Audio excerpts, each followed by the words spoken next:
25 мамырдан бастап еліміздің барлық кинотеатрларында «Кариб теңіз қарақшылары» фильмдер желісінің кезекті бөлімі көрсетіледі. Жаңа 5 бөлімнің атауы «Кариб теңіз қарақшылары». Өлген адам ертегі айтпайды деп аталады. Сюжет желісі бойынша капитан Джек Воробейдің ескі жауы Салазар өзінің елес қарақшылармен соңына түседі. Қаскөйлер әлемнің барлық теңіз қарақшыларын қырып тастауды мақсат тұтқан екен. Осындай жаулардан Джекті тек әлемнің барша теңізін бақылауда ұстайтын қасиеті бар Посейдонның қылышы ғана құтқара алады. Джек Воробей. Знаешь такого пирата? Только по слухам. Как продукт.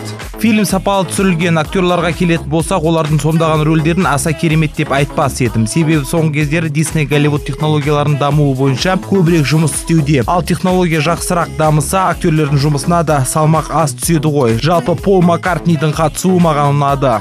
Очень понравился. «Кариб теңіз қарақшылары» фильмінің жанкүйері емеспін, дегенмен маған мына бөлімі өте қатты ұнады. Біріншіден, Хавьер Бардем менің ең сүйікті актерлерімнің бірі. Екіншіден, бұл фильмнің графикасында сөз жоқ. Керемет, бәрі жоғары деңгейде жасалған. Бұл бөлімде де басты рөлді Джонни Депп ойнайды, ал оның қарсыласын Хавьер Бардем сомдайды. Сондай-ақ актерлар тізімін Пол Маккартни, Кая Скоделарио, Кристоф Вальц, Брентон Туэйтс толықтырмақ. Тіпті Орландо Блум да оралуы мүмкін деген болжам бар.